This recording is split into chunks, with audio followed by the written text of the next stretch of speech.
controversy about how a market was settled, an awful price on a perfect game to happen in the MLB this season, and more transparency in regards to regulations around limiting. All that today on Circle Back here on the Circles Off channel, which is part of the Hammerbag Network and presented by Kalshi. This is the show where we cover the latest and trending news that comes from gambling Twitter. We're doing it with your normal Monday crew live every Monday at 1 p.m. Eastern Time with the CEO of the Hammerbag Network and professional sports bettor, Rob Pizzola. In the middle chair, we have basketball originator. We like to call him Kirk Evans. Others call him Cuck Evans. We'll get into that a little bit later on. And then in the left chair, we have Chargers superfan, golf betting maybe expert, as we'll get into with the first topic, Geoff Fienberg. How's everyone doing today? How you all doing, guys? I'm doing great. It was an eventful weekend, and a good one for Geoff. So much so that he's wearing these like velvet pants today. What are those, man? Those are the pants you can afford when you hit a 40 to 1. Like the most comfortable. Or is it a looking 60 pants. to 1? I've worn them before, 65. but like laundry is low, so whatever. Yep. I thought there was another. Okay, never mind. Yeah. I was watching golf at home yesterday. I thought the tournament was like gonna kind of be done. I went over to my dad's. As soon as I got there, Lowry double bogeyed twice. So I'm immediately checking Twitter to see who's gonna potentially win this tournament. Of course, I come across a clip of Geoff. You caught this last week while you were live on air with Mayo. Yes. Yes. What do you mean caught? Like I bet it Monday morning. Yeah, but you had to react in real time to like all the withdrawals that were happening in the tournament. Yeah, but like you also knew they were likely. Well, let's preview the topic here. By the way, I'm your host here in Circle Back. My name is Jacob Gramegna. Getting into the topics for today, first of all, we are starting with this one on Geoff handing out a golf outright winner for the Cognizant Classic 2026. Geoff, why don't you take us through this a little bit? Okay, we don't need to celebrate my golf winners. It's been a tough, I guess, only 5 events, so we're good. But, you know, then it's like when we don't do this again for 4 months, it's going to be like, I guess Geoff's been not doing well. So, but yeah, I hit a golf winner. I benefited from another guy's collapse. That's better to be lucky than good. But this is winner without Shane Lowry. I had other bets. You had other. I had more with Shane Lowry. So into it, I also took some Shane winner without Shane.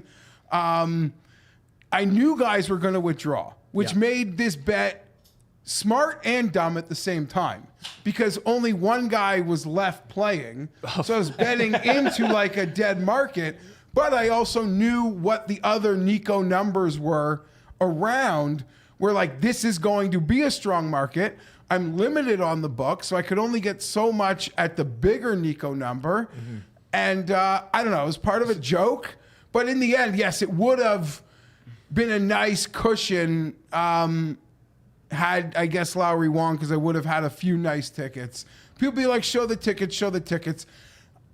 It'd just be like, they're all $17 parlays with something that's like 10,000 to 1. So that you could circumvent the limits. So that's the only way I can bet. So it's just like a repeat of the same guy with the parlay, and yeah, that's all. What was he going off at without the without? At this moment in time, it was like 70. Nice. Okay, so that actually seems like 63 and 70. It's pretty good even with those two. Yeah, and I said on the show, I'm like, I might be doing. You can laugh at me, and the withdrawals are going to come, but the number is so strong. I'm even hitting the without.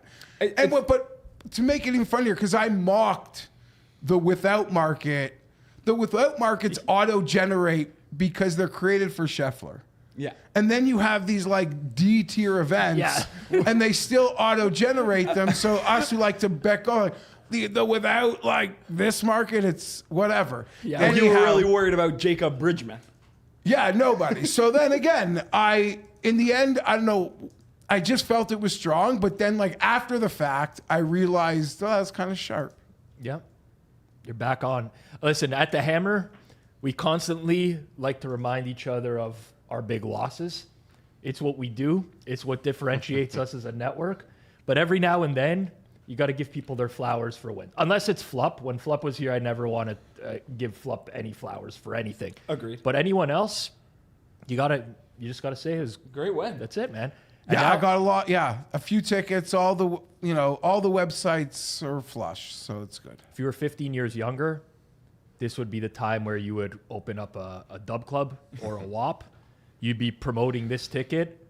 It'd be You'd put it in canvas and put it on your wall with a watermark on it. Maybe. Like you some know other what? people. We should get a printout and put it behind Geoff in the studio. No, listen. I've joked before. I've said this like it's self-deprecating, Yeah. but I swear to God, I went into work the day after I called Willett to win the Masters, and I thought ESPN was gonna email me. I mean, You're refreshing. no, I was like, today's the day. Today's the day. Did you reach out to them? I haven't heard from you yet today. No. That's not. I wouldn't even know. I was just saying, This is truly an unbelievably funny ticket because it makes sense that you bet it at 63 if it was 70 without these guys, but the fact that 3 of these guys didn't play and then Shane Lowry absolutely. But here's the thing: when they withdrew, it probably first it went off at 45-50, in the end. So when those 3 guys withdrew, it probably was. There were books that had this. Sorry, I'm saying a lot. 60-1 was even a normal number on most books. Yeah. So even when it was still better, and I got it without Lowry, which is kind of its own joke. But even when those guys withdrew, it all dropped to 60.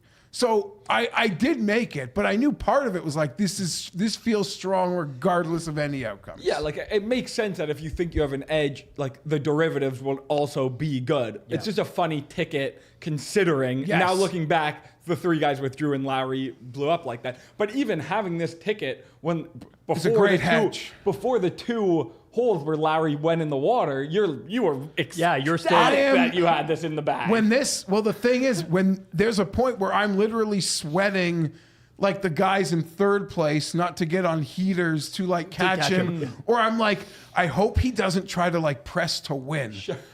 Because those are the whole Lowry found. You can find trouble, the bear trap. So it's just glide, but then it all happened. All right, thank you. Good job, win. mate. Take your flowers. Yeah, there's been beef back and forth on Twitter between that Fiddles Picks guy and BetLab Analytics, formerly Tweety Dimes, about stuff? CLV. Yeah. But you handicapped it, you got CLV, and you won. You completed the trifecta of sports betting right there, Geoff. It doesn't get Good much point. better. You handicapped it, you beat the market, it won.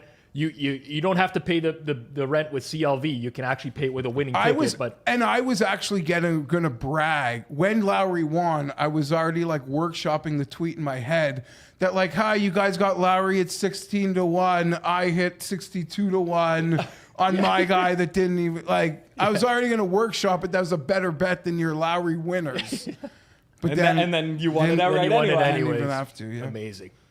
On this tournament, by the way, I just want to get your guys' take on the minus 10,000 debacle that we covered on the Friday show. Because in this tournament that DraftKings had listed every single golfer at minus 10,000. So, Geoff, you had money in this event. I don't know if any of it was on DraftKings. So a lot of those 17. This is the only thing I actually joked with Mayo this morning. I don't get to be, as a joke, I was driving to the show on Monday, cost me. Yeah. Because I could have hit Nico twice. Yeah. I could have cashed out on Monday morning, rebet it, had him win the tournament. It's true. Well, you would have had the winner twice. Yeah, well, because when I was in transit down here was when that all happened It happened on right the before Monday the morning. show went live. But looking at it the other way, you got to feel good that considering you didn't, you would have been one of the people with the opportunity to cash out, and considering you missed that opportunity, but to you have a still winner won. on that It's tournament, true. you got to feel good. Yeah, no, it feels good because I felt like I missed the free money glitch. I didn't have $5 bets that paid $20K. Yeah. And I'm still mesmerized that everyone wants to talk about the glitch. I'm mesmerized at the guy that before knowing there's going to be a glitch today, bets on Jordan Hicks to win the golf tournament. I am that's the part of it that as a golf nerd was, I get it. That's when you see the craziest things. Listen, I've seen George bet offensive lineman to be Super Bowl MVP. Yeah. And you're wondering, like, Two Georges now, so I never know the GRP. Yeah, I get no, but Not sometimes George you see a Sulfidis. bet, you're like, there's no one on earth making this bet other than like a relative of Jordan Hicks. Yeah. That's all. Yeah. I saw someone sent me this for the NFL awards, like when they were going off. I can't remember the exact player, but someone bet $17K on an offensive lineman to win the Offensive Lineman of the Year award. He wasn't nominated, and he bet it that night. Oh yeah, People I remember bet that. insane It's crazy, man. In an alternate universe, GRP bets Zach Johnson to win the Masters, and someone withdraws, and then he cashes out for like $50K on it because all the odds changed to minus 10,000. Unfortunately, he missed the boat on that one. But yeah, you're referencing one of my friends who not a very good bettor, and he frequently bets long shots and loses. He'd be very much like a lottery ticket type of bettor. And he ended up cashing out 24,000 and actually got it out of the account. So My understanding, DraftKings put up their hands. They didn't fight it, right? That's it. Yeah, I mean, in the comments last week, that was what was mentioned, that they just let everyone cash it out. I'll admit, I was on my way down here and I knew withdrawals were coming. And I looked at the DraftKings board. This is where I pea-brain. Give me credit. This is where the brain turned to pea size. At a red light, I loaded it up. I saw the minus 10,000s, but no part of my brain thought, like, my first instinct was like, I guess like they could just put them off the board. That's the weirdest way to make no one want to bet anyone. My pea brain did not connect fat thumbing over to my bets and seeing what that correlated to. It did not. I wouldn't have made on that a connection Monday, either. like, there's no correlation in my mind to think free winners. yeah. So that's all. Whatever. I hit a winner. We're good. Let's go. Yep. All right, let's go. We'll move on in just a second to your reminder. If you enjoy what you see today, we do this every Monday at 1 p.m. Eastern time live with this crew. But we also have other great content here on the channel. We appreciate each and every one of you that watches the show, but there are still people out there who aren't subscribed. You need to get subscribed so you're up to date on all this great content we have for you on Circles Off, and help us with our push to 22,000 subscribers. The larger the channel grows, the more content that we can provide for you. But now we're getting into the real meat of this show. Before we do, we need to play our little disclaimer to help us out with the legal stuff. So give us 30 seconds here. Disclaimer. The content presented in this show is intended for entertainment purposes only. All opinions expressed are those of the host and do not necessarily reflect the views or opinions of any individuals or organizations mentioned. Statements made about public figures or entities are based on publicly available information and are not intended to harm or defame any person or business. This show relies on fair use of social media posts, which are presented in good faith for the purpose of commentary and criticism. Viewers and listeners are advised to form their own opinions. With that, we can get into this one here. Definitely a touchy subject here. Iran's supreme leader, Ali Khamenei, has been killed amid U.S. and Israeli military strikes during the current escalation in the region.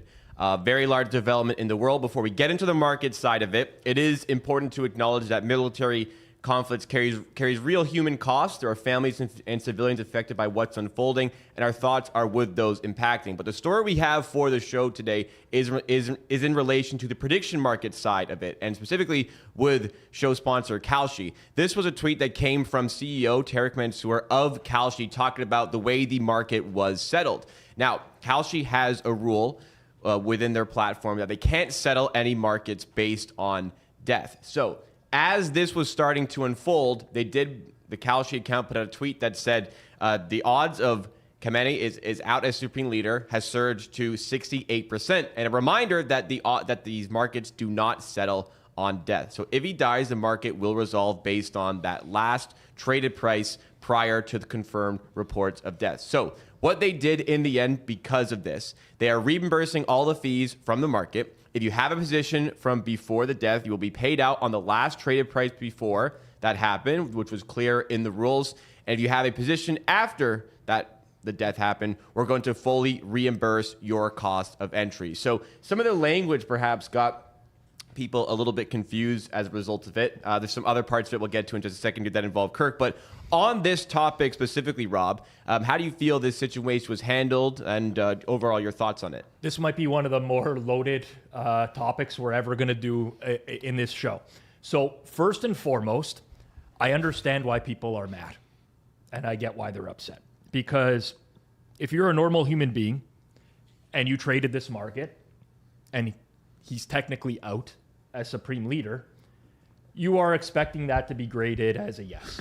I'm pretty sure anyone who bet this prior to seeing the tweet doesn't understand, like, there's CFTC regulations where you cannot have markets where someone could profit off of death. That's in the CFTC regulations, right? For an average casual bettor, someone who's playing on prediction markets, they have no friggin' clue what the rules are. And I know a lot of people, you get into these debates, which are, and we've had them before, know the rules before you dabble in any of this. But the vast majority of people, frankly, that's never going to be something that they're not going to go down the path of reading every single rule on every single market. So the uproar, to me, makes a lot of logical sense, especially when you consider the competition that's brewing in the space and prediction markets. And whenever two prediction markets settle in different ways, now conversation shifts to, okay, what's the agenda here? Why are they settling here? What's the motive? And a lot of people were being like, well, Kalshi's just trying to get more trading after this is all, because they collect fees on the trades, which it's my understanding that they reimbursed all the fees after the market, was kind of resolved at a specific time. But it's very, very convoluted. Yeah, well, I think there are a few important points for why this was so spectacularly dumb.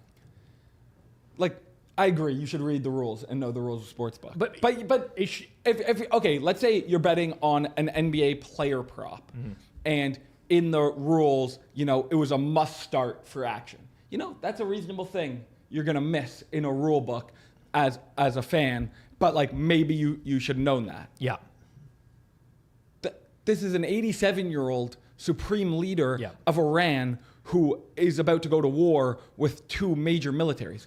The odds, like the reason he would be out, maybe 95% of circumstances, was him being dead. Yeah, it's not going to be because he was like removed, he was voted out. Yeah. Like that wasn't the market. But these guys don't resign. Yeah, no, exactly. Like, no plans on resignation. They don't give you 2 weeks but notice. But knowing all this information out, right? You could trade both sides of the market. Yes. You could have easily traded the opposite side, being like, there's no way this guy's getting ousted other than death. But there was a situation because it just went to back. But once haven't they like named backups or no? Or maybe that's for the other positions. I have no clue, man. But the thing is, it's like trading the other side. Even if you were a rules expert here, trading the other side of the market didn't benefit you at all because it just went back. It just reverted to the last price traded. So like it wasn't even really an opportunity. Can I ask a weird only if you got out ahead of the market. Sure. But sometimes, right. Good point. It's like, will this player be out as starting quarterback? Yeah. If he dies, but and you knew, it's great. That's like, will this player be out as starting quarterback? I guess. Like, do you have to wait until the first snap of the next game to grade it, even though it's been announced? Like, sometimes there's books. I would say I would grade on that. Right? Like, remember, like I had the, like, will this be the next coach of the team? There's a sports book that waits for opening day. Yeah. Like, they don't care about the press conference. They don't care about the start of training camp. Yep. I like Joe. Like, is he going to have to get, like, arrested? Like, that, like, is there a hedge on the other side? Like, why not just pay it out? Like, I don't even understand what the other side of. I did a video on prediction markets last week, which you dropped on Circles Off. It's an educational video where it's like the difference between all the different markets that are offered, right? I would refer to this as an information market, more so that you're not really coming up with like real probabilities. Once like information is out there, you see the markets go nuts and you trade on these. Kirk. I traded on this market. Yeah, I'm on Poly. Yeah, and which I find fascinating as well, but not like just because it's there could be information like you see how these markets react. Yeah, before- totally. I try picking my spots. But how do they? Like, can they talk? Like, is he not out as supreme leader? Like, there's video of the compound that he's in being destroyed. But the reason isn't that like the moment for which he's out? But since you can't trade on death, which like is such a mythical thing. CFTC regulation has a hard line on no markets that directly profit from death. So since he died, anyone it just went back to the price. you know I hate it. Whatever. Okay, so These markets, the death I always felt, I've said it's on tape, was like the weirdest. I guess it's different, like betting when a celebrity's going to die versus like a guy who's going to be executed. Assassinated.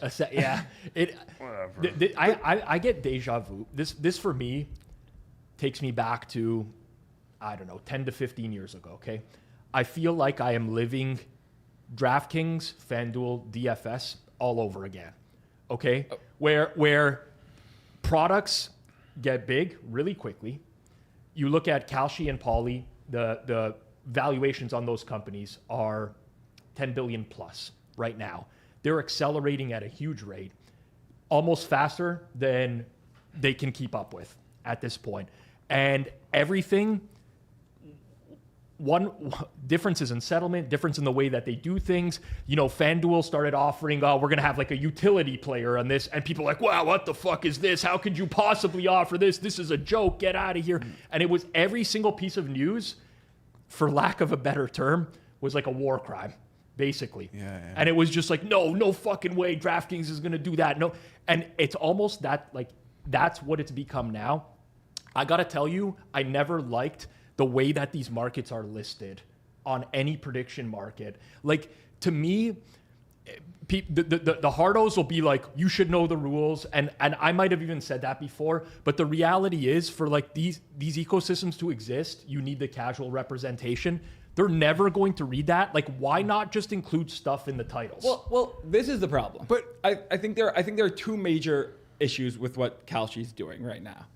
So one, this is Kalshi trying to have their cake and eat it too.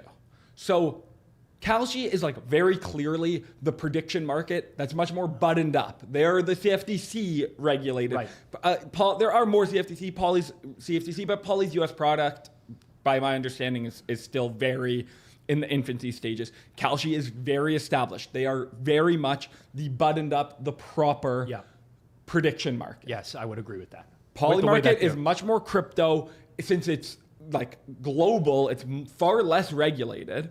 So they can offer this market with death, and they did, and they graded it as 100.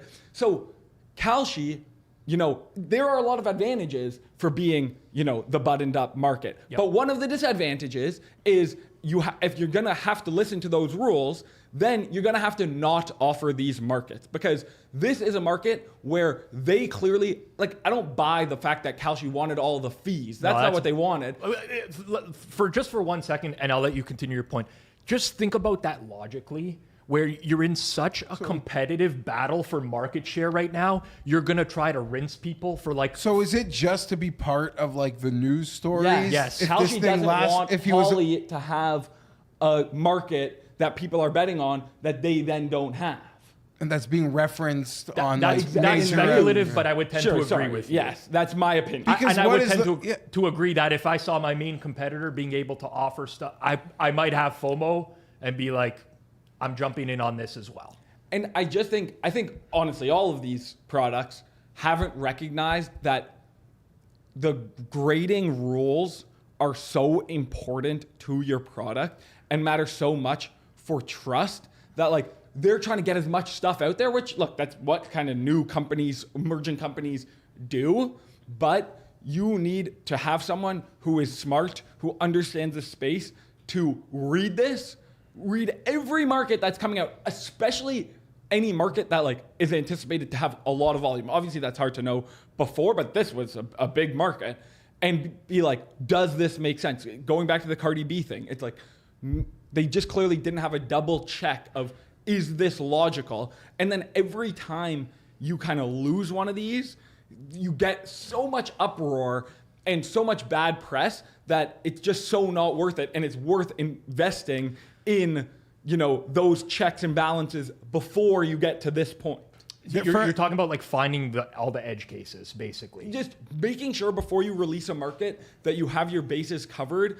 Like SP and Golden Pants were talking about it, of like a lawyer who is like a very detailed would know, like their specialty would be, okay, I'm going to make sure there aren't some crazy There's loopholes. no loopholes into this market. Exactly. Yeah. They need a double checker who's making sure there aren't crazy loopholes. They're flying by the seat of their pants. And that's not like a knock. Like you said, they've grown. It just happens so fast. These markets pop up. They are just like every day, when you could imagine how every day is almost like a new adventure at this stage and that size they've gotten. So I agree, but I disagree. And I agree in principle. Okay, I've always been a proponent of, if you're gonna have a market, like there should be rules on that market where everyone knows what's going on. Let's imagine there was a rule explicitly stated on this market beforehand. I honestly don't know that it would have changed the perception afterwards by all that much. I don't think it changes the feedback mechanism right now because of the whole ecosystem. But to me, it's that, okay, if it was me or you, Yeah. who we were the czar of Kalshi markets, Yeah. and we read the description of every market coming out, I agree with you. I don't think there'd be any different reaction. But I think me and you would say, okay, but it doesn't settle on death, but we know that there's a 90+% chance that if he's out, it's going to be death. Let's not offer it. Yeah. And then you don't offer it, and then you don't have this problem. I don't know what the economic implications are for them of not offering that. I can't imagine that this ended No, up I- being What a if good- what if the Iranian government came out and said just before the attacks he like suffered, like he He wasn't had a blown up. cardiac arrest. Yeah, he had a cardiac. No, that would still be death. Yeah, It would be still more death. he resigned. Yeah. Yeah.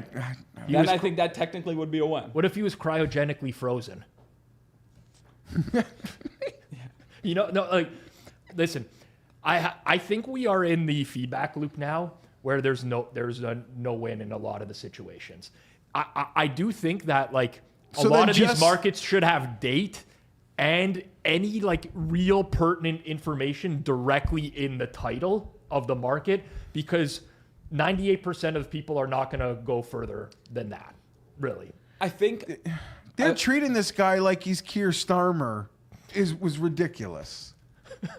well, Like I'm just saying, a politician who's sort of got a hot seat. Yeah. Like, Yeah. will he keep Okay, his yeah, job? He's not yeah. like going to not have his job because he's going to Yes. die. Yes. It would be much more reasonable if, look, whatever, God forbid, if Keir Starmer had a heart attack and then they graded that last trading price, because obviously people who were betting, will Keir Starmer be out in 2026, weren't betting that on his death, like this was so obviously about his death.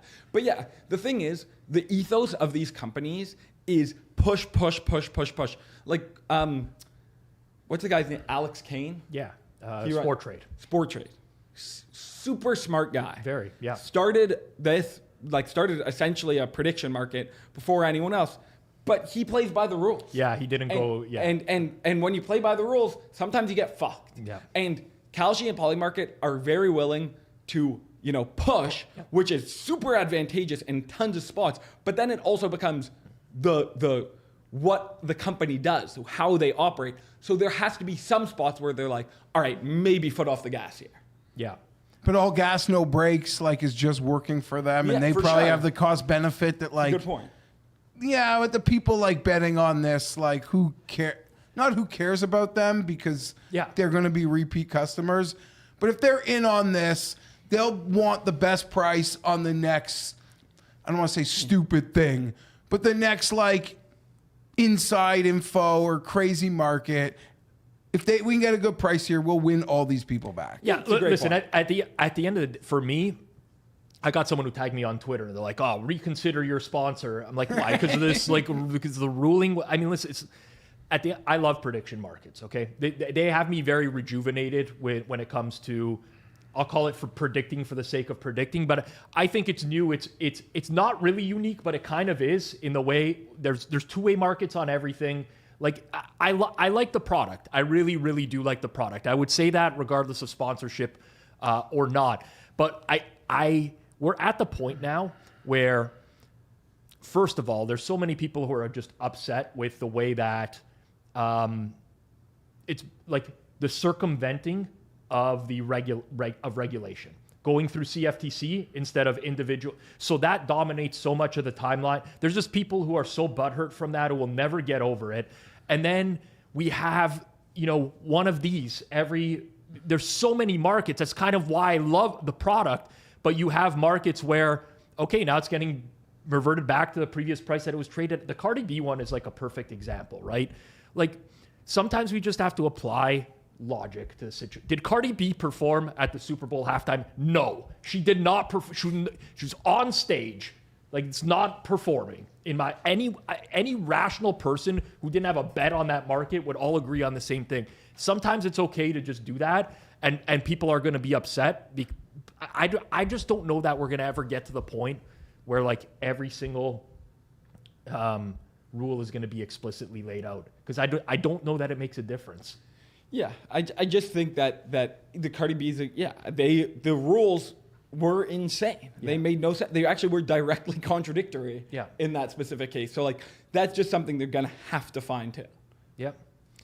I went to my dad's yesterday and he was talking about this. So like, do you have any bets on this? I'm like, no, I don't. Like, these are not the markets. How does it get ruled? How does it? Like, it's a big weekend for the Fox News dads. My dad's opposite. My dad's a CNN news guy, I think. Sure. Yeah. All the news.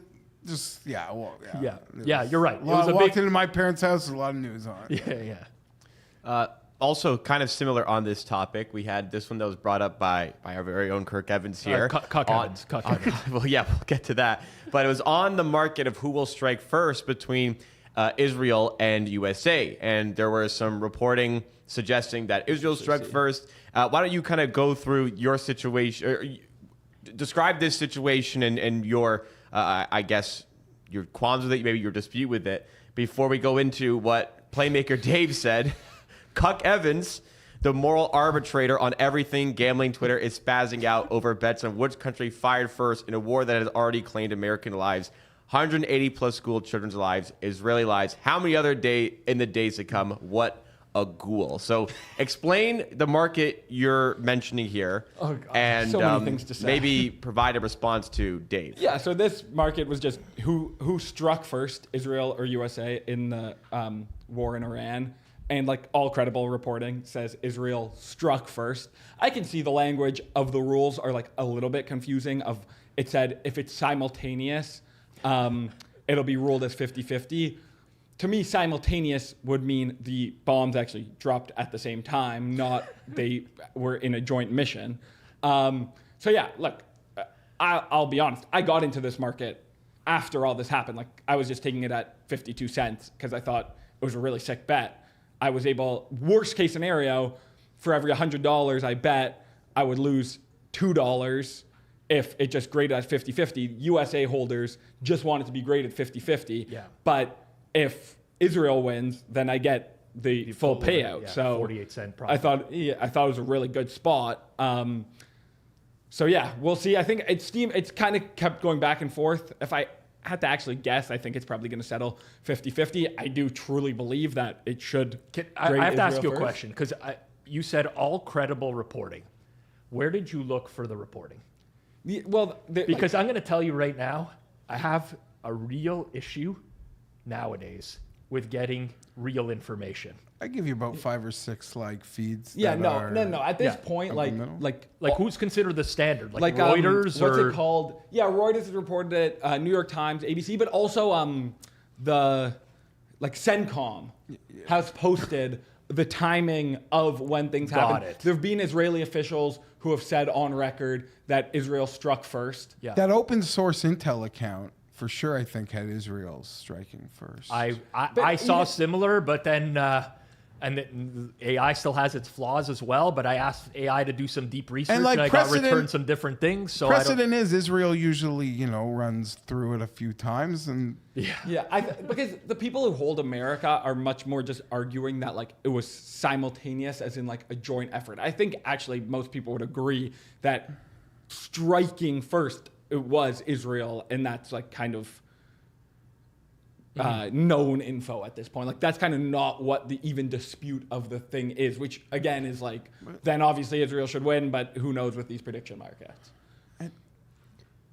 Dave's point is that he's wagering on The markets. a market where people are dying, which is it's a In point. and of itself You're saying is- yeah. this happened after the event. The event's already taken place, and so it's not like you're invested in it the full way. I That's think fine. he said he was courtsiding the Yeah. event. Courtsiding, me looking up at the bombs in Iran, seeing You Israeli didn't, plane. you didn't fly to the Middle East to check out which planes were flying overhead. Not in this Courtsiding, tweet I haven't streamed, but in another tweet. courtsiding war. I have no idea what that means. But Dave, look, the thing is, He doesn't like you, I don't This think. Dave doesn't actually believe this. But, like, he holistically- is only tweeting this because think he's he's mad trying to at fire me. you up? Yeah, because he's mad at me for saying what I said like 2 podcasts ago. Which again, I maintain I was being nice to Dave. I thought I was. What did you say? Giving him a compliment. I was just saying I don't understand why Dave, who seemingly is a well-adjusted, smart guy who owns companies, spends time on spaces with like Right. actual ghouls.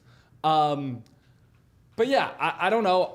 Everyone has this massive qualm. We're betting on war. You're betting on death. You're doing these things. Like, one, I don't believe I have any impact on the war. Yes, obviously, if I was encouraging war or my dollars were funding war in some way, then I would think that there's actually a moral question. Me being totally removed and betting on a result, I have no impact on it. It's gonna happen regardless, It is what is you're going to happen regardless. And then also, and this is a general prediction market point, the idea that we haven't always been betting on war is laughable. People buy Raytheon stock when they think a war is going to happen. There are countless commodity trades that you can do that are betting on war. It's the exact same thing. Now, this just actually is, you're betting directly on the thing.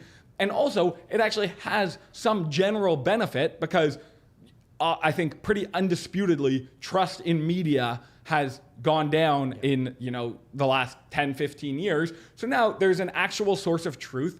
I was in an argument with a friend about some random other market yesterday, and we totally disagreed on it.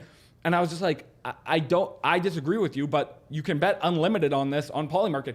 Just go. If you believe he thought something was a 0% chance, I was being priced at a 10% chance.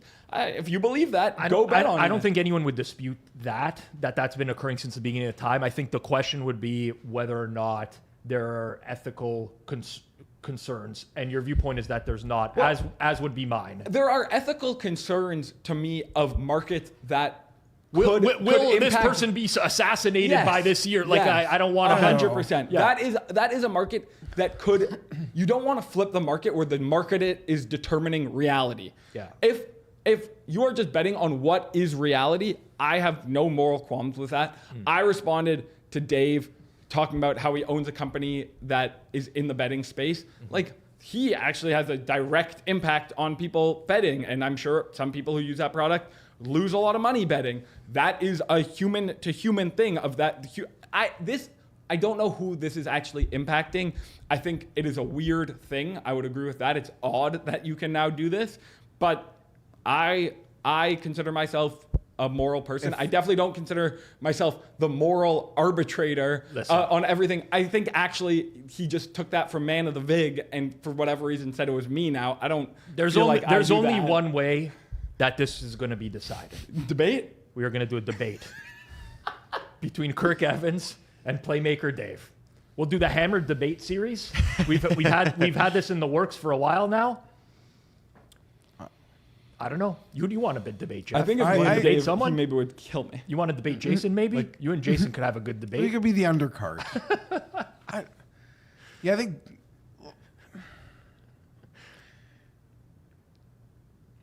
I You got feel some words you wanna say? I know I don't have any words. I like holistically. I guess you could feel it's immoral. People like that. Let's say sucks. what happened in Iran has happened already. Okay, the market is still up, and you believe that based off of your research that Israel fired first. Would you be comfortable wagering into that market? I might, but I would also maybe feel uncomfortable. Like, I don't think you were complaining, but like making my case on the internet too. Yes. You'd want to keep that close to the vest. Yeah, like probably, but I could see based on the Saturday morning like information that taking. I don't think the bet you took was like a bad outcome based play. Yeah. I mean, We'll see what happens. We'll I actually see. want to see what it's trading at right now. yeah. I mean, there's. And I agree. Like Dave, if I was in the space, it'd be like, who wants to do a celebrity death pool for 2026? Dave would be part of the draft. No, I like other people that I like that that's not like a knock on Dave or even the spaces thing. And I agree with Kirk. Like Dave has got family, he owns companies. I don't know why he likes to. I don't know Why that. he I don't know lives that so he hard would. in those streets. I've always viewed. I know Dave like a lot better than I used to. I don't want to say I know him well, but we interact.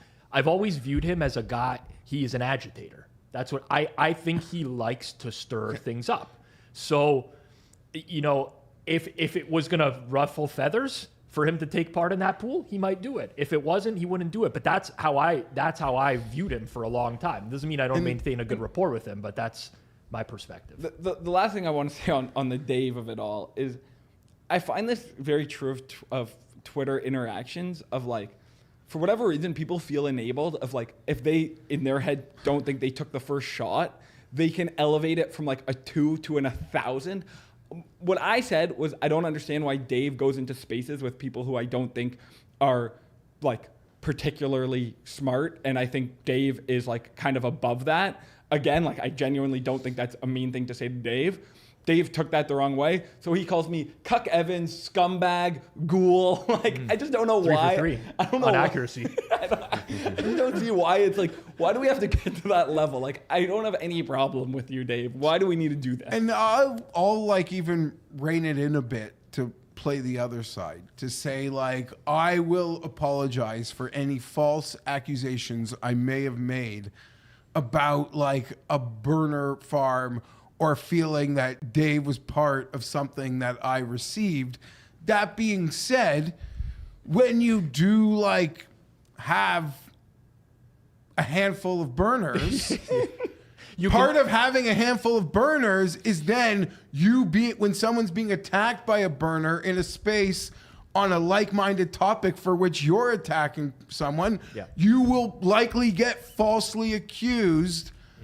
Like if you are running burners, it's then fair game for you to get falsely accused of something related to a burner. What do you I think don't know if that's fair or not. What do you think it is about us that when we both say something about someone on this show negatively, No, Dave's- people, it always comes at me. You're clearly very likable. Like people don't like to come at you. I don't know. They love to come at me. Well, people don't like you In straight up, the so they're early looking going, for an Jeff excuse. got a lot of backlash from Shipper, especially was not a big fan. Hold on, no. These are Even different Matt things. Trenhale, Though. remember What that? he's talking about is there was an incident where I said some things that I believed that I made some like Nadu comments. I made the comments.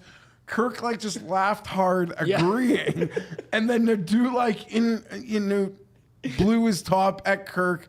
I was sort of left because I prefaced and ended with like how much I love Nadu, which I do. You were meant to be a politician. As for you know Dave, that? like no, Dave's not afraid to have like called me out on things.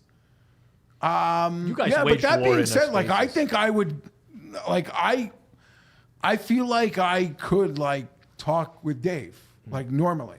I agree. Me too. Like I feel like if I was out for dinner with Dave, or like it would be completely normal. Probably, yeah. He seems very That was well Rob's experience. adjusted compared to the. my experiences with him online before I met him in person, I would not have thought it was the same person. I had a blast with Dave in Vegas last time I was there. It was around World Series of Poker. I'm not surprised to hear that. Even though, like, I know, like, some of the online, like, I'm not surprised to hear I might see him in April. We'll see. Mid-April, maybe something cooking up. Maybe. A lot of time on that one. It was an important topic, so it's okay to take the time there, but we got to move on with the show. Reminder, though, because Kalshi offers markets like this, makes it a product that stands out, and it does offer unique perspectives and unique markets that you are unable to get anywhere else. Now, you may feel that you don't want to get involved with these sorts of markets morally, but the opportunity is there, and it's just a showcase of the plethora of other markets and other unique markets that they can offer to you. So we still stand by the product. We think it's a fantastic product for you to get involved with, and you can sign up to Kalshi with the link that is pinned in the chat on the live stream or pinned in the description to get involved today. It's a great product to get involved with, and you can also support our show, our content at the exact same time by signing up with our affiliate link. But as I mentioned, we move on with the show. We go to this one here from @FairPlayGov, talking about some new regulations coming to Massachusetts, who unanimously approved a regulation that requires sportsbooks to notify bettors within 48 hours of limiting their account.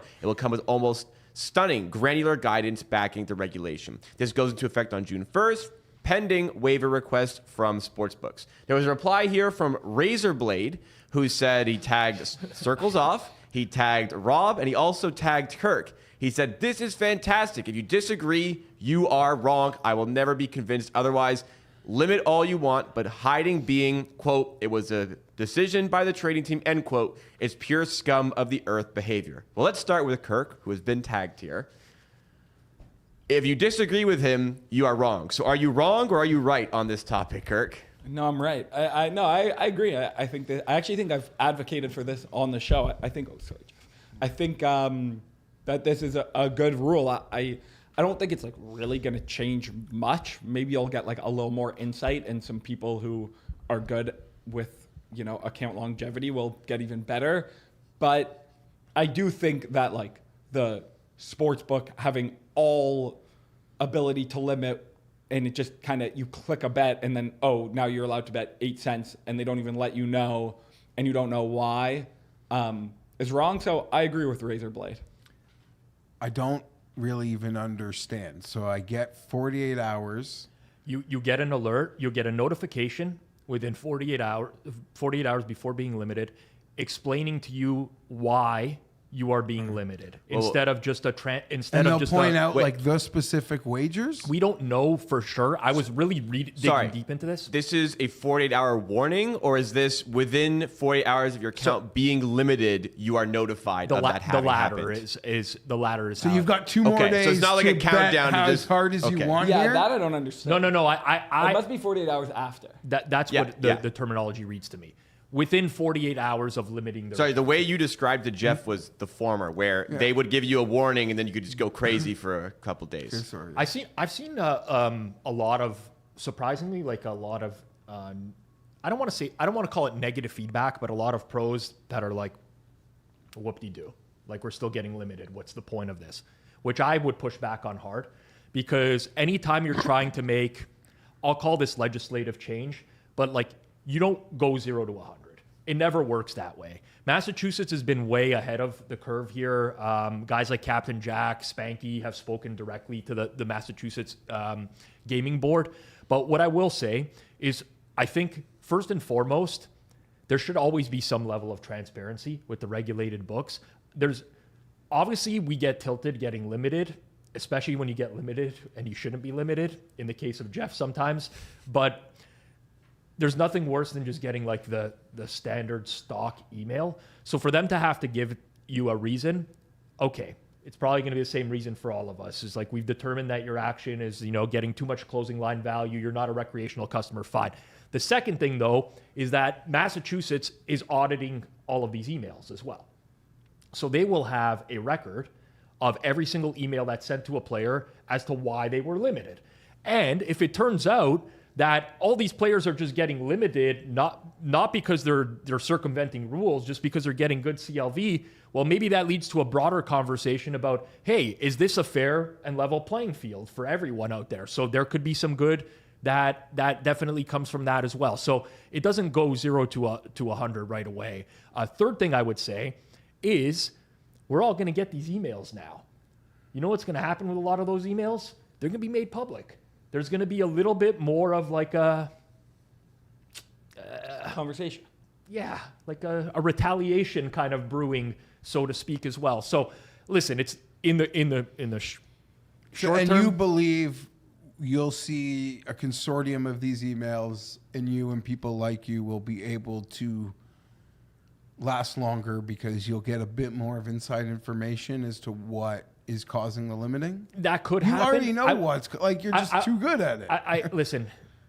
I didn't even think of that. Honestly, it wasn't even in my. But that's another point. That sure, from a pure betting standpoint, if I'm getting specifics as to why I'm being limited at a sports book, and so is Kirk, and so are like all the other bettors I deal with, and we're sharing that information, that might help us. But really, I think we all agree, it might not ever change, but it is pretty unfair that someone can bet $10,000 on one market at a sports book and someone can bet $1 or not even bet. I understand why it happens. Don't get me wrong. Sportsbooks are in the business of making money, nothing more than that. But I think that's pretty unfair. So if we're starting to move the conversation at least in the right direction, and maybe 2 years from now, Massachusetts gaming or other, states and provinces start to say, you know what, this is kind of predatory in a way. Right? What has this person done to be limited? They're getting good closing line value. Should we be allowing sportsbooks to do this? Maybe it's moving the conversation in the right direction. So in the short term, I don't think it means much, but in the long term, it could have some impact. Yeah, I agree. I'm just worried with something like this. Like as much, I agree. Like it should have some positive impact, but how much are they regulating the dialogue they have to kind of bring to you? Like, because I think a lot of sportsbook would put like a very ambiguous reason as to why you're being limited. So there needs to be some sort of enforcement on like how specific they need to be essentially, or else this doesn't really do a whole lot to the market. So I guess just wait and see on that front. I know that they are planning to review and audit the emails that are sent to players. So what that means to me is that the sportsbook can't get like super lazy and inconsistent with the way that they treat people. Because if the inconsistencies especially are noticed by the gaming board, it might have some impact going forwards. Right. All right. Fair enough. Then we can keep going with the show here to the next topic, which is on this market that was presented by DraftKings Sportsbook. So 27 days until opening day. So they put up a market for 27 up, 27 down, a perfect game to happen in this regular season. The price for this perfect game, plus 225. So a team to record a regular season perfect game, plus 225. And that sounds a little low to me, and it sounded a little low to quite a few people. Sami Pejanovic, who has appeared on our NFL channel, says plus 225 for a perfect game, LOL. Coffee at Coffee Crystals says only 24 have ever happened over 154 years of baseball. This is insane. Crutch Bets use the hashtag #circleback to help notify us of this bet here. Last one from at @better. Comments around this are kind of hilarious. If people in the comments want to give me plus 20,000 like they're suggesting, I'll take it every day. It's not a great price by no means, but it's not as terrible as people are making it out to be. Now, Rob, we've covered these before where it's like just a bad, it's not just a bad price, but sports books offer up bad prices all the time. Is this a case of that, or do you actually have a problem with them offering something like this? Okay, first, this is also a loaded one. We need to get like a sportsbook simp hat that we can pass around. I'm going to simp for the sportsbook. You have it on. You can pass me the imaginary. Okay. I don't think this is an egregious price. I'm going to put out a video this week on how I would estimate this price. Plus 225 is bad. I would never bet that. But again, I look through the comments and people think that this is way. I'm sorry, but like baseball that was played when they were making the Model T Ford and the Titanic was sinking doesn't exactly apply to throwing complete games at perfect games in 2026. So it's not apples to apples of just saying like, well, it's only happened this many times in history. This is the price you got to offer. So people make way worse bets than this every single day. They just do it without realizing how bad it is. With the SGP that they put together, that pays 100 to 1 when it should pay 1,000 to 1. Like, people already make far worse bets than this. I just said that about the Jordan Hicks bet. Yes. People, but it happens. What I will say, what is unfair, and where I will pass the sportsbook simp hat back to Kirk for a second here. It is unfair. It is shitty that they can still not offer two-way markets. I don't like that. I never have. And I know some people will say, well, if they offer a two-way market, they're gonna make a terrible price on the no anyways that no one's gonna bet. But that defeats the point. And again, like, regulation should protect the player a little bit more, where you can't offer a spread that is so friggin' large where it'd be impossible to find a bet on either side. I think there should be two-way markets, but honestly, it's not that terrible. It's not, and it's done for promo. We're talking about it here. Everyone's talking about it. That original tweet got like 3 million views. Like, I mean, I get why it's happening. Yeah, I just don't understand why people get so up in arms about this. Like, to me, this is a good thing. I like it when sportsbooks offer unique markets. And yeah, like, even if you're going to use like the years, what was it, 24 perfect games in 150 years, something like that. Like, obviously there can be overlap of more than one perfect game a year, but what, 25, 150, it's like 7 to 1. It should be like plus 700-ish, and it's plus 225. Like, that's the bet you're going to lose your mind about? Yeah. Like, those bets are offered literally thousands of times a day, every day on every sportsbook. Like, to me, if I'm going to be up in arms about a market, it's going to have to be like dramatically predatory. Like, when, I don't remember what sportsbook it was offering like the goalie to score a goal at like 6 to 1. Like, okay, yeah, that's like actually thousands to 1, and they were offering 6 to 1. Like, then I can kind of see being up in arms. Or something that like actually can't win. Like, if you're going to offer a market that is not winnable, but a new market that actually is pretty difficult to price. Me and Rob were talking about it today. It's not a super easy market to price. You know, we had the same debate over the Wemby quad remember that double. That was a FanDuel one. Yeah, like that quad double. Remember, that was one of our first shows. Doubles, the quad doubles. So I not only do I not have a problem with this, I encourage sportsbooks doing this, and I think it's a great market to offer, and the price seems actually totally reasonable to me. Not in terms of it being a good bet, but in terms of that's not that crazy of a price to offer for that market. I didn't see it until the sheets. At first instinct, it did feel like a misprice. Yeah, you look like at first, like what, but I don't Especially actually that care. It doesn't have to be the starter. It's 27. He's saying the 27. opposite, though. No, I know, but I'm saying it's just saying perfect game. It doesn't say the starter has to throw a perfect game. And now you can get out of the inning with the ABS that maybe you lost a that's chance. a sharp point. Also, you think of the top end pitchers in the league nowadays, and their strikeouts per 9, they're like historically high. That's the best way to throw a perfect game, is to miss bats. Like, how many teams in MLB? 32 or 32. 32. So it's like 2,500 30, baseball. 30. 2,400. I feel like this is actually more of a problem that human brains have a really hard time registering that if something is a really, really, really small probability for one time. DraftKings should come out and offer, they never do this, but they should offer the no price for all of the experts that think their price was. That's it. So reply in the comments. Somebody's like, oh, this should be plus 10,000. It's like, well, we'll give you minus 9,000 if you want to bet the no.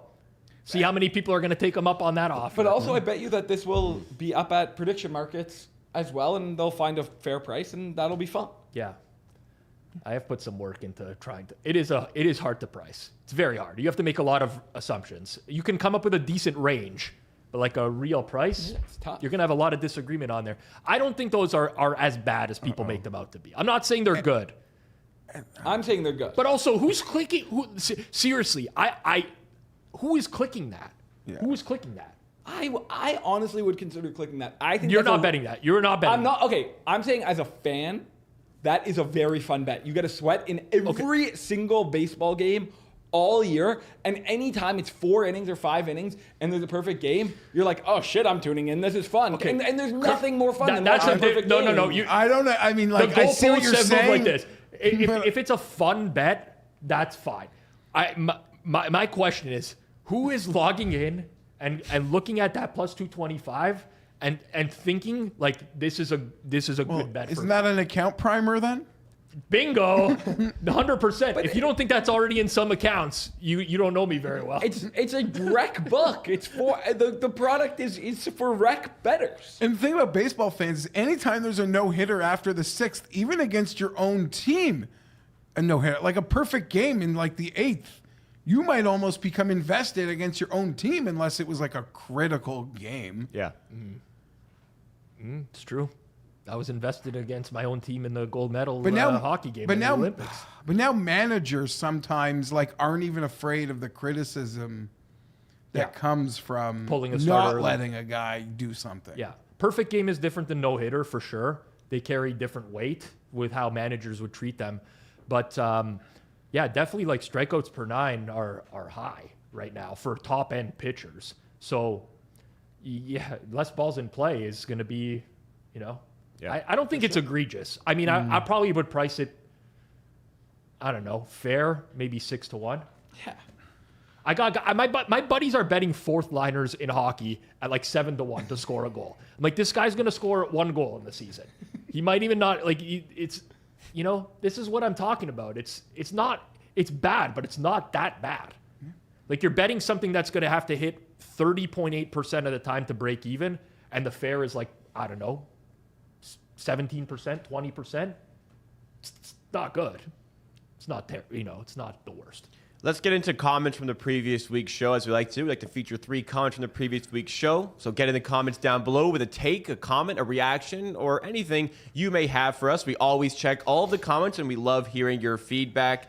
While you're down there, take a second to like this stream, and also you can subscribe, rate and review 5 stars, or support us wherever you're consuming Circle Back. First comment comes from Brett Wells 3610. Says, question for Geoff: is the USA beating Canada in hockey the equivalent to the international team winning the President's Cup? No one in the US would care, but the international team's country would be hyped and talking shit to all their American friends.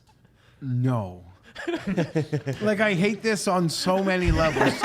For starters, like, okay, so I'm in Canada and like Adam Scott and Jason Day and Hideki carry them to a President's Cup. Like, I get to chirp the Americans.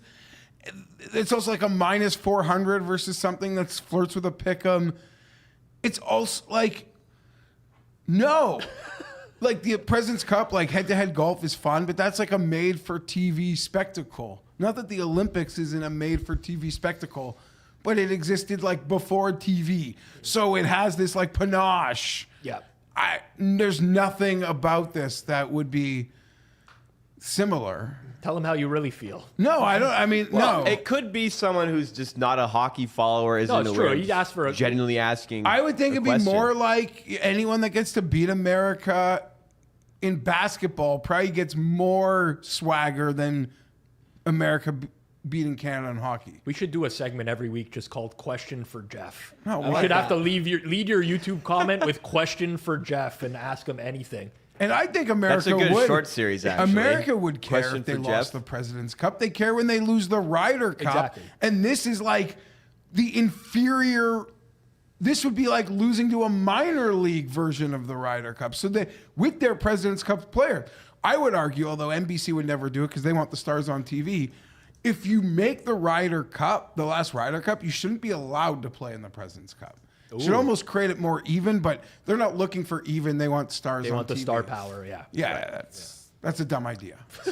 Second comment comes from Carl Felice 1697. Says, great episode. I really think you guys need to run with this quote tracking other picks idea. Rob could run a circles off breakdown when the picks come out, what CLV these people get, how the line moves. Does this person know what they're doing, etc. Any more thought into that potential series, Rob? Yeah, there's been a lot of thought. There's pros and cons to everything, right?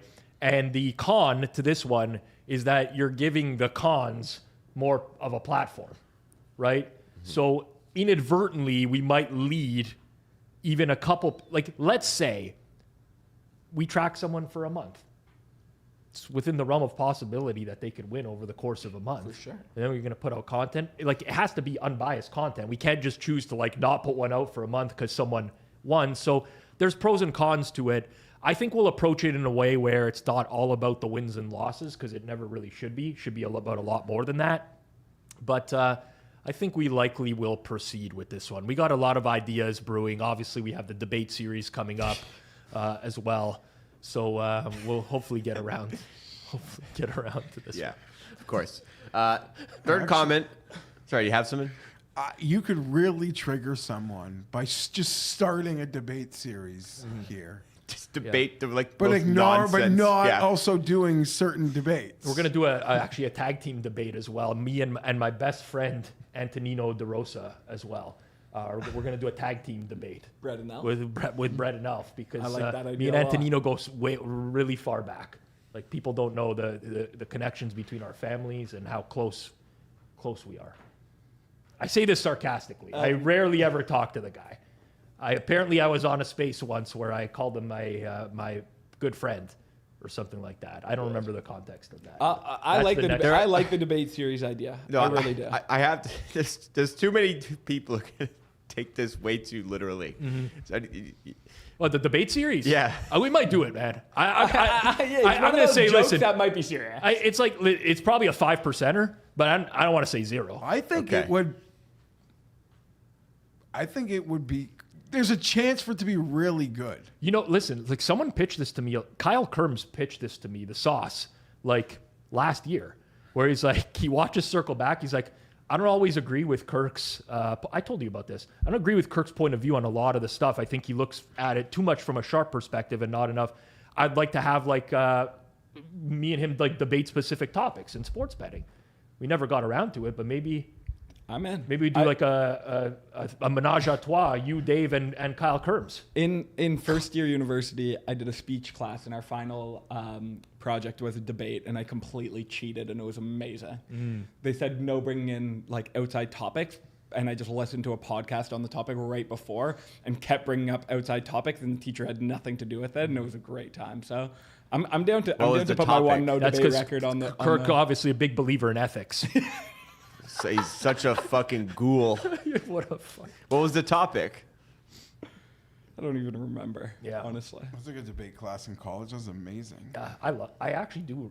If I wasn't a sports bettor, I probably would be a lawyer, I would say.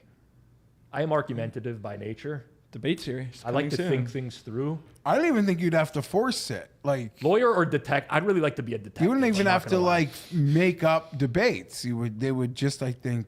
Imagine the happen rush you for would you. feel from solving a crime. Like that you've been investigating for like a year and a half, and like you finally piece it all together. No, I agree. I agree. How I agree. amazing would that I don't know be? how we've gotten here, but I do agree. I do agree. Like, television and movies makes like those guys seem like beaten down, withered men at like from the crimes they have to solve. This is an interesting comment here because Circle Jerks normally is what people call our show, but he's actually calling the Twitter Spaces sorry. the Circle I'll read Jerks. the last comment. They can see it already. But last comment comes from Buckle Up 8962. Seeing this show, move past the Twitter Spaces and realizing how trash they are was the best advancement of the show. Always hated those segments, just talking about Twitter Spaces, Circle Jerks. I will say I am obviously very data-driven person, if you can't tell that I'm a huge nerd.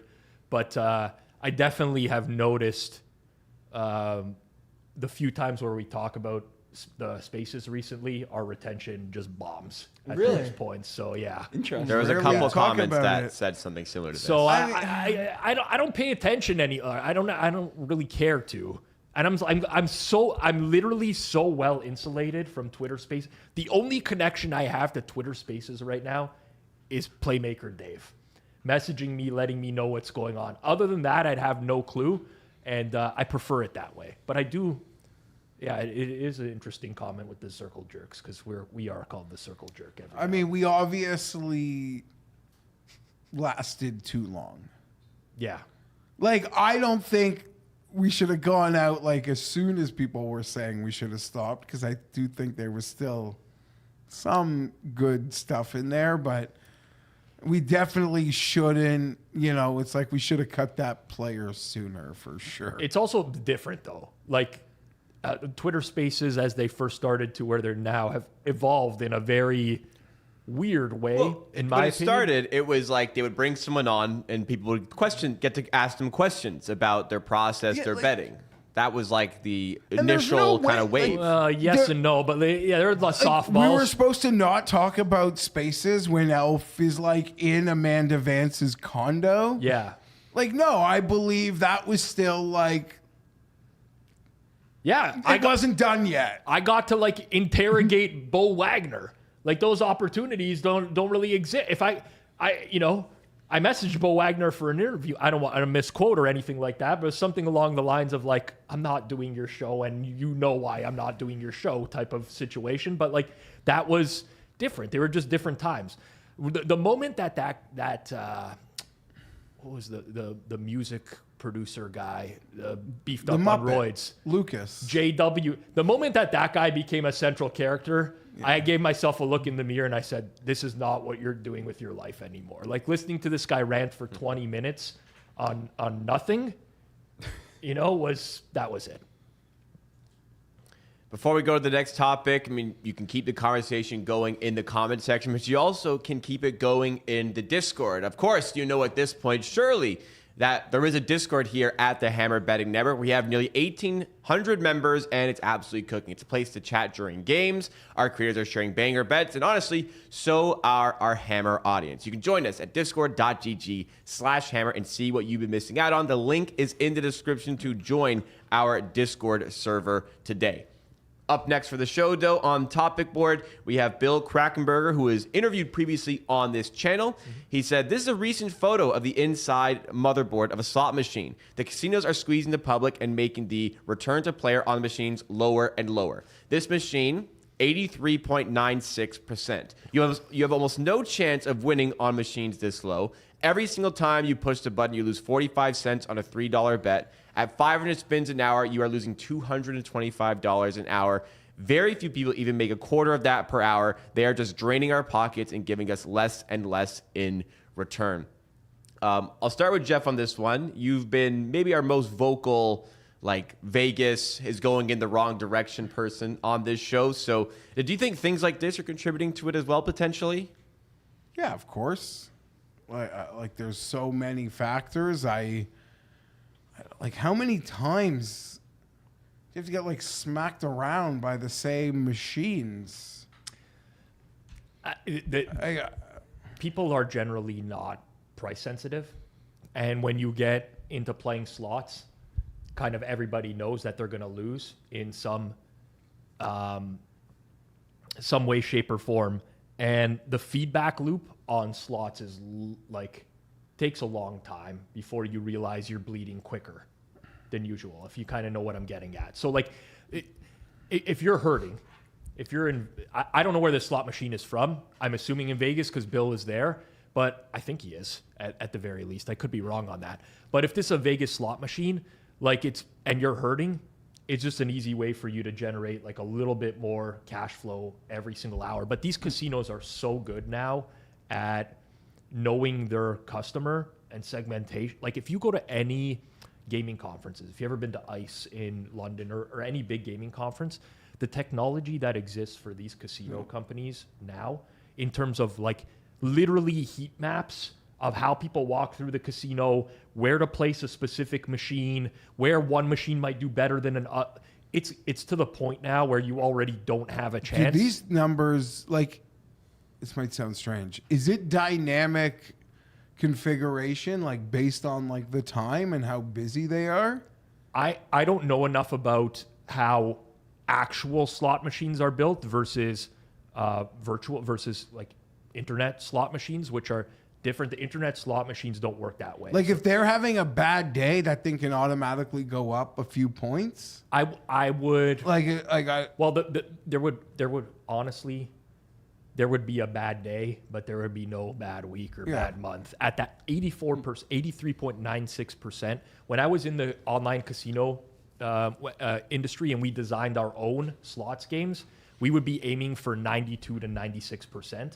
We wouldn't really go lower than 92 because that would be what we would consider a bad user experience at the time, where somebody's just going to lose too quickly. This is an absurdly low one. I don't know what regulations are in place, if there's any like gaming board that controls how low you can go on these.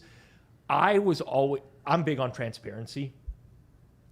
I'm of the belief that even if casinos, especially online ones, published the return to player of every single game, it almost wouldn't change behaviors at all. Yeah. People fall in love with the game. Like I play with the how the free spins work, with how the mini games work. Like that's part of the allure of casino. So I actually think that there's room in market for some brand to just actually publish, though, if it's not being done already, here's the RTPs on every single one of our games. Because at that point, like, I don't even know that you're going to change the behavior other than you're just giving people some more information to process when they're picking a game. I don't remember exactly who I read or listened to who said this, but he talked about like the shitification business model where you start with a business that's really good. Like to me, the perfect example is Uber, who like when Uber came around, it was like completely revolutionary and actually way cheaper. Or like TikTok's another good example of obviously social media, but when you started on it, it was great. There were essentially no ads. And then just like they start pumping you more and more and more and more and more and see how far they can kind of push it. But the thing about that business model, and it's the exact same thing here, is like you actually can only push so far. Like eventually people kind of wake up and realize, wait, this is actually totally shit. Yeah. So I think Vegas has seen that of like, obviously, you know, the coffee didn't go from $2 to $11 in a day. It was like, oh, okay, we could probably push the coffee from $2 to $2.50, then $2.50 to $3. And you know, those incremental differences don't matter in isolation, but then when they keep going, eventually people kind of realize and think, oh, this is terrible. I don't want to do this. So these things, like, you can't just keep pushing this, and I think Vegas has actually seen this. So I'm interested to see, you know, the casinos that are like, we're going to bring back the classic blackjack games, roulette with one green or two green. I don't know table games very well. One green would be the original. Like I think there's a lot of room to use that as a marketing tool. I'm not anti-casino games, or especially anti-slots. I actually really like to play slots. When I go to gamble, I know what I'm getting into. Look, what do you put in a slot machine? I usually put like a dime in a slot machine. Oh, wow. Yeah, I don't expect to lose it all, but I can if I did, like, whatever. When I'm gambling, I know I have disposable income that I'm gambling with, right? I like the experience. I like the entertainment. What I don't like is hidden pricing. And honestly, I didn't realize it's gotten this bad. This would make me second guess whether or not I wanted to play a slot machine in the future. Like, it's a universal requirement now, basically. I don't want to say that it's universal. Maybe in Canada, could be North America, to put like the calories next to food when you're at, right? Like to have it should just be a universal requirement to give you the details of the game. People are going to play, man. Yeah. Like it's exciting, it's addicting. People can put in a little amount of money to win a big amount of money. I don't see why you would have to fleece people in this manner. And there's some studies that show that when you get too aggressive with the RTP is like the inverse of hold, basically. Like you got like a 16.04% hold here. It's absurd. When you get that aggressive, you know, people don't keep playing at that point. You bleed them too quickly. Yep, absolutely. Next topic here comes from Dub Club, the pick selling service where pick sellers can launch their own platform to sell picks and whatnot. And I guess they have a podcast going here. And it's a clip from a podcast with the guest at Parlay Predicts, who is a pick seller on the platform, who has this quote from the podcast: "I think I can look at a line, trust my instinct, and say that line is a little off." And the quote tweet from Goated Gambler 77 says, "Who is actually tuning in for this? LOL." Let's go to you, Kirk. Do you think this is bad advice, or what's your take on something like this and content existing like this? I think this might surprise me. Like, I probably don't think that This guy, I don't know who this is. I have no, if he works for Dub Club, he's not. But like, I actually think most sharps would actually say this. Like, instincts are absolutely massive in gambling, and like being able to instinctually see a line and be like, I think that's off. Maybe I should ask more questions. Like, I actually think that is a pretty substantial part of being a good gambler. You have to separate the advice from the person here. That it makes a huge difference, because if your instincts, first of all, you have to prove to yourself that your instincts are good. Yes. Because too many people are like, there's recency. No one thinks they have bad instincts. Everyone thinks that their instincts are good. When I played poker professionally, very math driven the way that I would play. But whenever I was going to kind of like overrule myself because of how I thought I was reading the player that I was playing against, I would have a notebook with me when I played live, and I would mark down every single one of those situations to see over time whether my instincts were right or not. Because like, you don't want to get into the habit of doing that. It is funny when it comes from the Dub Club account. Like it almost dismisses it as being like, I don't know. I don't even what word I'm looking for here, right? Even at an elementary level, like Dub Club or myself, as we established at the top of the show, if you do something a lot, like you do retain some things. Yes. Like you look at the prop boards every day, these teams similar matchup, the defense they play is similar. You have the institutional knowledge of what the odds were in that field when those guys were playing. Yeah. That you can always like in your head when you do it a lot, like you just know. So of course could be coming from the wrong person, but I think even bad bettors gain a lot from like a repetitive practice. Yeah. You are for sure way better at knowing if a golf price is off instinctually, just because now you've looked at them for like years on end. Years, every Monday, and all the different types of events.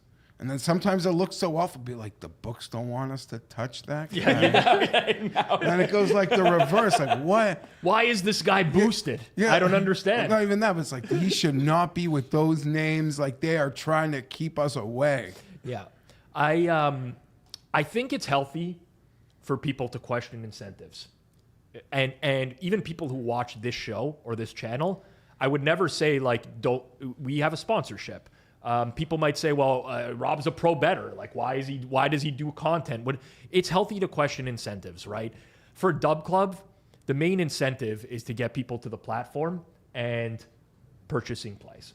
Like that's the business model. 100%. That's 100. That is the revenue model. So if you can portray anyone that's selling picks on your platform as having like superior knowledge and putting it into content, that's a path that you're naturally going to take. Go to Gambler says, who is actually tuning in for this? LOL. You'd be surprised, because nowadays, I don't want to. You can't just put out shit content and get views. It won't. Over time, you will lose the momentum. But the content matters almost less than it ever has before. The production quality of this is good. It looks nice. People will see that. They will likely click it and at least watch it for a little bit of time. So their click-through rate will be high, generally speaking. If you're an average bettor, who's actually tuning in for this? 95% of people might watch this and think they've learned something as well. Or they might start watching and be like, oh, instincts. Yeah, like I trust my instincts. That's how I bet. They might resonate with it. So like, it's no longer about it's sad. It's no longer about creating the best content. It's about creating the content that is going to appeal to the masses and work the algorithm. So that's where it becomes confusing. And you'd know better than me, but I also imagine this podcast, a big reason for it is just for the clips. I would imagine so. So like that, it's a not even marketing so. It's tool. not so much that people listen to the whole podcast through and through, but it's on their feed. They click it, and then they start getting fed more stuff from that. Bingo. Good points there. Before we get into the next topic, a word from our friends over at Prediction Data. Let's hear their message once again. If you're a bettor building your own models and you're not watching Kalshi and the rest of the market in one unified feed, you're probably missing edges. Prediction Data aggregates and normalizes data from Kalshi, major prediction markets, and sportsbooks into a single API built for backtesting and live trading. You get live prices and historical data in one clean schema, with no data engineering headache. If you want a trial key, you'll need to book a quick demo. Click the link in the description or scan the QR code to get your trial key. Second to last topic on the show today comes from @InTheArena MMA_, who talks about Yanni the Greek @Greek_gambler being hacked. One of the OG feuds I'd say Rob has had on gambling Twitter. There's this scam or this hack going around on Twitter where like you'll get a DM that says vote for me for this thing like a creator award or something, and when you go into that link, you're triggered to enter your Twitter account information, so your username and password, and a lot of people are losing their accounts that way. Perhaps Yanni the Greek is the latest one, but Rob, maybe for the people who are a little bit newer to the channel, talk about Yanni the Greek and your relationship with him. Yeah, so tomorrow, March 3rd, will mark the 3-year anniversary of one of my favorite tweets in history. Which has now been deleted. Wow. It's gone. That video is forever gone. What did he tweet? I don't even know your It was a few years ago where I don't remember the exact context, but I triggered him so hard I didn't even make the accusation. I just recorded a 2-minute video of how some of the bills from a previous video looked like they could have been possibly fake. You do your own research. Then he recorded a video like where he was upset and he poured like a bag of money down on the desk and like threw it around and said, "Is this fake or whatever?" Yanni the Greek came up to me at Bet Bash. To his credit, he got in my face. He said, "I hear you have a problem with me. You wanna hash that out?"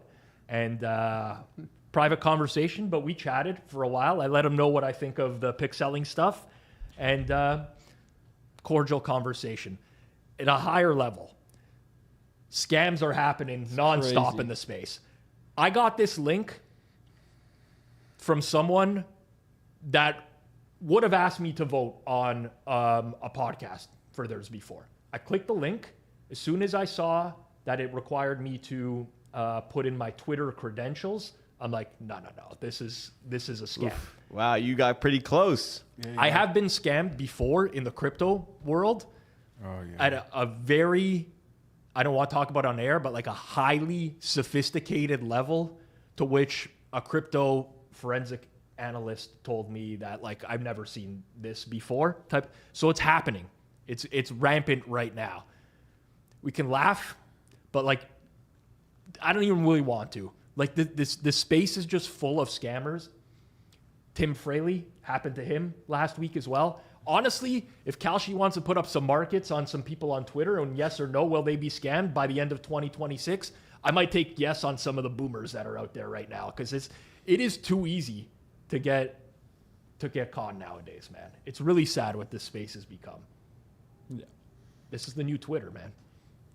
I think if I lost it, I would just be over. Like I would just okay, that was a good run. Like I don't know. It is a good reminder to me to make sure like my passwords are good, my 2FA. Like I now use an authenticator app as well, which I was just doing 2FA via text message before, but I'm like, nah, now like it's gone to that point. Yeah. You gotta the days of adding an exclamation point to the end of your password to make it kosher are done. I gotta say, it's a really good scam, this one, because like you think you're doing a nice thing, you're doing someone a favor.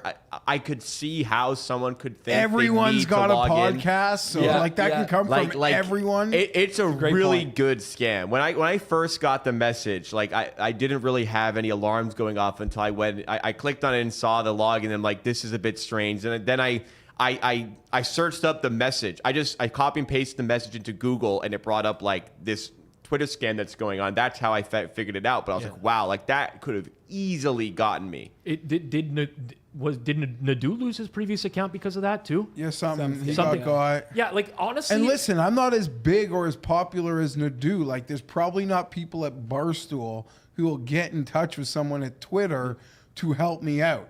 Yeah, I know, right? But so he never got his back. Oh yeah. He had to start from scratch, and he's built it up again. A few people have saved it. I know. Like I saw Portnoy was able to save Danny Boy Canes. Yeah. Honestly, I gotta say, even when I don't necessarily like the person. Oh, you crushed. I feel bad. I'm crushed. Anytime I you think see about that happening to me, and it would be devastating. And like you just said, anytime, like when that happened in Ado, I changed my password in like the next minute. Anytime I see when a enemy combatant, friend, anytime I see a soldier on the battlefield go down, I'm like changing my password. Yep. Although it'd probably be like very healthy myself or almost anybody to just lose their fucking Twitter account. Mm-hmm. Yeah, I lost my YouTube account just over a year ago. I got it back, I thankfully. remember But that. man, the 48 hours in which I didn't have control of it were like some of the worst experiences I've ever had. You like don't- just back in the day, mental spiral you go on. Even now when it happens, it's a sickening feeling. But imagine like 20 years ago. It's almost like worse. Like that now is like what losing your wallet would have felt like in a past life. You just feel fucking naked. My phone would be the ultimate. Yeah. Like probably 3 months ago, I left my phone in an Uber, but was able to get it back within minutes. If not for that, But it's funny when you think it's gone, you're like, I'd pay like $1,000 for that thing to just show back up right now. More if it's actually gone, but like what it's worth to you. what I would actually pay to get my phone back if I lost it is probably an absurd amount. Don't Yeah, no. kidnap. Yeah, I'm gonna smash my kneecaps This walking in isn't the like parking don't- garage tonight. Don't steal it like it's one of Lady Gaga's puppies and Well, that's hold not it what for I'm ransom. doing. I'm not paying $100,000 to get my phone back. But Well, like, I'm just for what an average person might say, I would guarantee that my number would be 3 times the average. At probably minimum. more. Yeah, at minimum. Probably more. Because most averages just get a new phone, everything just shows back up in the new phone. Well, I recently changed phones too, and like I don't like that experience either. No. I rather would stick with 2-year-old technology than have to change the phone. Do you not worry? I'll talk holistically, not for you, anyone particular. Do you not worry like AI, like the sports books will use AI to make it so much harder for you to get into accounts that may not be like under your. Well, there's already some. I don't want you giving them any back end tips. I'm just gonna say this: bettors find ways to adapt. Of course. New technology comes into place, and a couple people get got, and then the community becomes aware of it, and then there's like a new way to circumvent that. It's like a cat and mouse game at all times. You've said too much. Yep. Last topic on the show today starts with Darren Ravel. Says, hey, America, want to see the Jack Hughes golden goal puck? You have to go to Canada. Yes, Canada, where the Hockey Hall of Fame is literally located. That's where hockey's enshrinements go. I say typically. Rachel Krischak says, yes, you have to go to the Hockey Hall of Fame where all of hockey's greatest accomplishments are celebrated. That is where this belongs. The Hockey Hall of Fame is also the permanent residence of the Stanley Cup, so Americans can visit that trophy too. Darren Ravel replies, says, you seem to be missing this American part. We haven't won this in 46 years. We are Americans winning at a sport that you dominate in. Canadians. The Stanley Cup is fine in Canada. Its stars are usually Canadian. The past year was Reinhart, Bennett, and Marchand for the Florida Panthers, of course. Justin Woodcock at Positive EV Play says he's been going on about this for 3 days now. There's been quite a few tweets from Darren Ravel. He is so upset that a great hockey accomplishment, an item that commemorates it, is in the fucking Hockey Hall of Fame. Come to Toronto. Your dollar's worth like 30, 40 cents more here. You'll have a great time. That being said, like, he can be such a fucking moron sometimes. Agreed. And it's so frustrating because he's not. But this makes no sense. It will like live forever in the Hockey Hall of Fame. Now, does that mean that someone like Dick's Sporting Goods can't like create a thing where it literally goes on tour throughout fucking America? And that tour could take 10 fucking years? Whatever. Of course. But it's like permanent residence, I guess, is the Hockey Hall of Fame. I don't know how that's at all controversial. I think it's because Darren is a memorabilia guy. Like, I think his big brain collector, yeah. thinks differently. Like, he cares about objects, ownership, the story behind that ownership. Like, he views it as an artifact. It is a piece of hockey history. It belongs in a museum. It should go in the Smithsonian, and like, is that the point he's making? But like, it's so fucking dumb. Let's really random example. Let's just make it. No, well, 18-year-old Italian golfer wins the Masters. Do they ship the green jacket to Italy to hang in like a national accomplishment? Like, it doesn't make any sense. It's sporting history. the It's Kawhi not- shot or the Joe Carter home run. Like, I imagine there's plenty of stuff from those events that are in the basketball and baseball Hall Well, of Fame. he which was are going in back at a lot of America. Canadians saying, like, how do you feel about Joe Carter's bat or the ball that being in Cooperstown?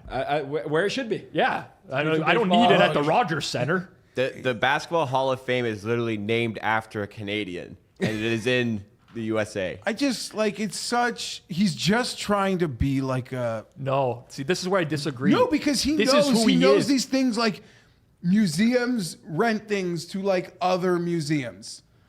So this can easily, while like maybe the Hall of Fame is the owner, this could easily like spend 5 years at the Smithsonian. And it probably like will, or other examples of things. Maybe Smithsonian's a bad museum example. It will go on tour. Like, he's being so disingenuous because he knows how the collector fucking thing works. And I use Dick's because they spent $1 million to buy that Paul Skeens MLB patch debut card. Yeah. Like, they essentially do like. Yeah. And they'll, have it on display in the store. Yeah. And anyone can come see it behind like a vaulted wall. I think what bothers me the most about it is the framing of like Canada is keeping the puck. It's like the Hockey Hall of Fame is keeping the puck. It just the location. But to your point, But someone from USA Hockey gave it to the Hall of Fame. I don't know. To me, And maybe it's just on loan to the Hockey Hall of Fame for all. it's a piece of hockey history, and that's where hockey If history. you ask an itself- average not like- person, where does the puck go? They it's not probably the say Hockey Statue Hall of Liberty, Fame. which is a piece of American history. Yeah. And it's not like we're defending it because like we want it to be in Toronto. Like we don't care that we could walk there from our office. It's a bit of a walk, but you could walk there. Like we don't care that. It's just this is the Hockey Hall of Fame. This is just where it is. So Like, is there's his this big case like argument no that one Italy there should wants keep to it. see it? knows The what goes argument on in is that that brain? the argument from Ravel's point of view is that this is the first time this has happened in 46 years. This is not hockey history. It's American history. When hockey season is over, Yeah. I feel like there'll be so many things for like these guys in their hometown. Like, Yeah, I agree. Totally. all of it. Like, sure, now that the home stadiums get to, honor them, but like when this is over, they all will have their gold medal. 100%. Just like you see, everyone gets a day with the Stanley Cup where they bring it home, as in Jordan Binnington's backyard, watching him drink beers out of the Stanley Cup. Like, it's going to happen. It's the same thing's going to happen with the gold medals. It's going to be off season. You're going to see all these pictures come out as they should celebrate with their families and everyone that they know. But like Ravel, I mean, I did a 1 hour panel with that guy at Bet Bash like 3 years ago, and it felt like I was there for a week.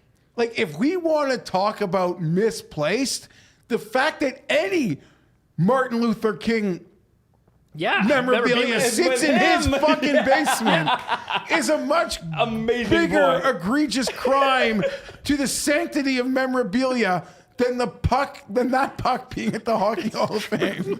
How could he even make that argument? How could he make that Wow. argument while owning Martin Luther King memorabilia? It doesn't make any sense. No sense. Oh my God. Like, he's got lots of things that probably belong in museums. Yeah. Not in his basement in the Northeast. I don't know, man. It's Very good point. It's just the way his brain works. Everything is to him is like some sort of artifact. And anyways, In the chat, at Must Be Moose says the Olympic Museum is in Switzerland. Would he rather it be there? I mean, maybe justified to go there as well. To be honest, I don't know. I don't know. I honestly don't. I would like to investigate how the decision is made as to where it goes.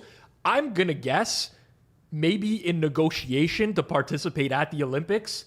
that the NHL might have had like some sort of claims to memorabilia and stuff like that. I think that would be a totally reasonable ask. They got the 3-on-3. There's no, they got whatever they wanted in renting their players. A lot of like Olympic stuff is like the Lucky Looney is in the Hockey Hall of Fame. Correct. That's an Olympic item. I don't understand. Like, if there's a display and there's that goal, and then like right beside or close to is like the Crosby goal, is that like offensive to people, or like that they should be? That's what it should be. Yeah, They're similar events. yeah. Yeah. Okay, good. I'm with you. We agree on that. Right next to the image of Wayne Gretzky still sitting on the bench. Yeah. He's never got to take that shootout against the Czech Republic. That was a dark day for Canadian hockey. I don't think maybe it's been 3 days. He's been going, man. I was gonna say I don't think he's being serious because he knows he's so much institutional knowledge of how that whole thing works. It's been a few days though, like you said. I mean, would you keep it going? It goes back to other things you've talked about the show. Would you really keep it going this long for a bit? I'm voting serious. I'm trading yes to serious on the Kalshi. So am I. I would also say I don't the know same. Ravel well enough, but seems like a strange fella. All right, well, that's how we're going to end off the show today. Thank you so much for tuning in. If you enjoyed, hit the like button. If you want to see more content like this on the channel, make sure you're subscribed. Rate and review 5 stars if you're listening to audio form. Just support us wherever you're consuming the content. And as always, we will see you again next time.